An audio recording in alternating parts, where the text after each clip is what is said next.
ఈరోజు మనం కేవలం ఒక మంత్రాన్ని జపించడం ఎలాగో తెలుసుకోబోట్లేదు, ఒక శాశ్వతమైన విశ్వాస కథ ద్వారా దాని వెనక్కున్న శక్తిని అర్థం చేసుకోబోతున్నాం. అసలు భక్తి అంటే ఏంటి, దాని నిజమైన అర్థాన్ని మనకు లోతుగా చూపించే ఒక ప్రయాణమిది. ఈ మొత్తం కథ శబరి అనే ఒక చిన్న అమ్మాయి అడిగిన చాలా సింపుల్ ప్రశ్నతో మొదలవుతుంది. కాని ఆ ప్రశ్నలో చాలా లోతైన అర్థం ఉంది. తన గ్రామ ఆచారాన్ని చూసి ఆమె మనసులో మెదిలిన ఈ ప్రశ్నే ఆమె జీవితాన్ని, ఇంకా మనందరి అవగాహనను మార్చే ఒక గొప్ప ప్రయాణానికి నాంది పలికింది. సరే, ఇక శబరి కథలోకి వెళ్దాం. దండకారణ్యమనే పెద్ద అడవిలో ఎంతోమంది మహర్షులు తపస్సు చేసుకునే ప్రాంతంలో ఒక చిన్న గిరిజన గ్రామం ఉండేది. అక్కడే ఉండేది శబరి, అసాధారణమైన మనసున్న అమ్మాయి. ఆమె కథే నిజమైన భక్తి అంటే ఏంటో మనకు చక్కగా నేర్పుతుంది. శబర్ది చాలా సున్నితమైన మనసు. అంటే ఆమె కేవలం దయగల అమ్మాయి మాత్రమే కాదు, ఆమె హృదయం ప్రతి జీవి పట్ల ప్రేమతో నిండిపోయేదన్నమాట. గాయపడిన పక్షులను చూసినా, చిన్న మేకపిల్లలను చూసినా వాటిని ప్రేమగా చూసుకునేది. కాని వాళ్ల ఊర్లో ఒక ఆచారం ఉండేది, దేవతల కోసం జంతుబలి ఇవ్వడం. ఆ ఆలోచనే ఆమె సున్నితమైన మనసుని తీవ్రంగా కలచివేసింది.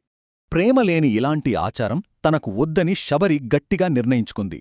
ఒక రాత్రి వందలాది జంతువుల్ని బలికోసం కట్టేసి ఉండటం చూసి తట్టుకోలేకపోయింది. అసలు దైవత్వమంటే ఏంటి అని నిజంగా తెలుసుకోవాలనే తపనతో ఎక్కడికి వెళ్తుందో కూడా తెలియకుండా తన వాళ్లను, తన గ్రామాన్ని వదిలేసి ఒంటరిగా ఆ అడవిలోకి అడుగుపెట్టింది. ఆ భయంకరమైన అడవిలో ఆమె ప్రయాణం సాగింది. కాని ఆమె నమ్మకమే ఆమెను కాపాడింది. చివరికి ఆమె ప్రయాణం మతంగ మహర్షి ఆశ్రమానికి చేరింది. అక్కడ వేదాలు చదువుతున్న మహర్షులను చూసి తన కథ వాళ్లకి చెప్పింది. మతంగ మహర్షి ఆమెలోని స్వచ్ఛమైన భక్తిని, ఆ పవిత్ర హృదయాన్ని చూశారు. ఆమెను తన ఆశ్రమములో సేవ చేయడానికి ఒప్పుకోవడమే కాదు, ఒక గొప్ప వాగ్దానం కూడా చేశారు. ఈ మాటలు అప్పటిదాకా దిక్కుతోచిన స్థితిలో ఉన్న శబరి జీవితానికి ఒక స్పష్టమైన దారిని, ఒక గొప్ప లక్ష్యాన్ని ఇచ్చాయి. ఇక ఇక్కడ్నుంచి శబరి జీవితంలో ఒక కొత్త అధ్యాయం మొదలైంది. ఇది మామూలు ఎదురుచూపు కాదు, దశాబ్దాలపాటు సాగిన అచంచలమైన విశ్వాసం, సహనంతో కూడిన ఒక గొప్ప తపస్సు. ఆమె చేసే ప్రతి పని ఒక ప్రేమపూర్వకమైన సమర్పణగా మారిపోయింది.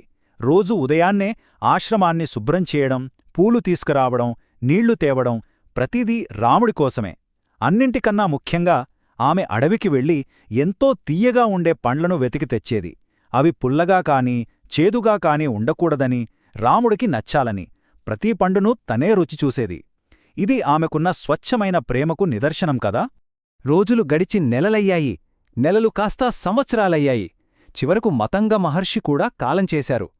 శబరి వృద్ధురాలైంది, శరీరం బలహీనపడింది. కాని రాముడొస్తాడన్న ఆమె విశ్వాసం మాత్రం అస్సలు తగ్గలేదు, పైగా ఇంకా బలపడింది. చివరికి ఆ రోజు రానే వచ్చింది. రావణుడు అపహరించిన సీతను వెతుకుతూ శ్రీరాముడు లక్ష్మణుడితో కలిసి ఆ దండకారణ్యంలో ప్రయాణిస్తూ శబరి ఆశ్రమానికి చేరుకున్నాడు. దశాబ్దాల ఆమె నిరీక్షణ ఫలించింది. శబరి ఆనందంతో ఒప్పొంగిపోతూ తాను ఏరిపెట్టిన పండ్లను రామునికి ఇచ్చింది. అవన్నీ ఎంగిలి పండ్లు కావడం చూసి లక్ష్మణుడు ఆశ్చర్యపోయాడు. కాని రాముడు ఆ పండ్ల వెనుక ఉన్న స్వచ్ఛమైన ప్రేమను చూశాడు. ప్రభూ, మీకు చేదు పండ్లు ఇవ్వకూడదనే నేనే రుచిచూశాను అని శబరి చెప్పగానే రాముడు ఆ పండ్లను ఎంతో ఇష్టంగా తిని ఈ మాటలు అన్నాడు. రాముడు ఆమె భక్తిని అంగీకరించడమే కాదు, ఆమెకు ఒక గొప్ప సత్యాన్ని కూడా బోధించాడు. అదేంటంటే, భక్తికి జాతి, కులం లాంటివి లేవు. దేవుడు పూజల కంటే స్వచ్ఛమైన ప్రేమనే కోరుకుంటాడు అని. రాముడి దర్శనంతో ఆమె జీవితం పరిపూర్ణమైంది. ఆయన ఆశీర్వాదంతో శబరి జన్మమరణ చక్రం నుండి విముక్తి పొంది మోక్షాన్ని సాధించింది. శబరి కథ మనందరికీ ఎంతో స్ఫూర్తినిస్తుంది కదూ. కాని మన రోజువారీ జీవితంలో మన పనుల మధ్య అలాంటి భక్తిని, అలాంటి ఏకాగ్రతను ఎలా పెంపొందించుకోవాలి? దీనికి ఒక మార్గముంది. శబరి తన సేవ ద్వారా ఎలాగైతే రామునిపై మనసును లగ్నం చేసిందో, అలాగే మన మనసును కేంద్రీకరించడానికి, భక్తిని పెంపొందించుకోవడానికి ఒక శక్తివంతమైన సాధనమే ఈ రామతారక మంత్రం. సరే, ఇప్పుడు దీని గురించి వివరంగా తెలుసుకుందాం. శ్రీరామ జయరామ జయ జయరామ, ఇదే ఆ రామతారక మంత్రం. తారక అంటే ఏంటి అంటే ఈ సంసార సాగరాన్ని దాటించేది అని అర్థం. ఈ మంత్రాన్ని జపించడం వల్ల కష్టాలు తొలగిపోతాయని, జీవితంలో శాంతి, విజయం, చివరకు మోక్షం కూడా లభిస్తాయని ప్రగాఢమైన నమ్మకం. ఇంత శక్తివంతమైన మంత్రాన్ని మన దినచర్యలో ఎలా భాగం చేసుకోవాలో ఇప్పుడు చూద్దాం. ఇది చాలా సులభమైన ప్రక్రియ, కాని అత్యంత ప్రభావవంతమైనది. ప్రతిరోజూ ఉదయం లేదా సాయంత్రం ఒక ప్రశాంతమైన చోట కూర్చోవాలి. శ్రీరాముని ఫోటో లేదా విగ్రహం ముందు ఒక దీపం వెలిగించి ఒక మాల సహాయంతో ఈ మంత్రాన్ని 108 సార్లు జపించాలి.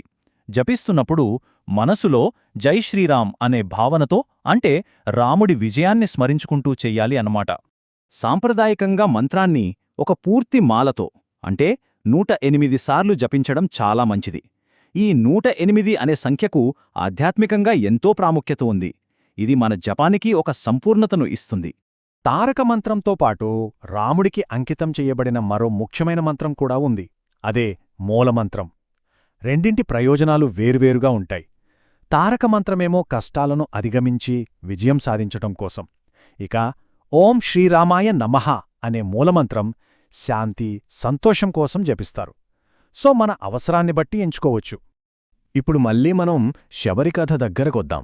ఎందుకంటే మంత్రం జపించడం అనేది కేవలం ఒక యాంత్రికమైన పని కాదు కదా. దాని వెనుక ఉండాల్సిన భావనేంటో మనం శబరి కథలోని సారాంశం నుండి నేర్చుకోవచ్చు. శబరి కథ నుండి మనం నేర్చుకోవాల్సిన అసలు సిసలైన పాఠం ఇదే. నిజమైన భక్తి హృదయంలోంచి వస్తుంది, ఆచారాల నుండి కాదు. దేవుడు మన ప్రేమను, మనసులోని స్వచ్ఛతను మాత్రమే చూస్తాడు. ఆమె జీవితకాలం ఎదురుచూపు నిజమైన విశ్వాసం ఎప్పటికీ వృధా కాదని నిరూపిస్తుంది. రామతారక మంత్రం మనకు ఆ అంతర్గత శాంతిని పొందే మార్గాన్ని చూపిస్తుంది. కాబట్టి శబరి చూపిన ఆ నిస్వార్థమైన ప్రేమను, అచంచలమైన విశ్వాసాన్ని స్ఫూర్తిగా తీసుకుని ఈ మంత్రాన్ని మన జీవితంలో భాగం చేసుకుందాం. శ్రీరామ జయ రామ జయ జయ రామ.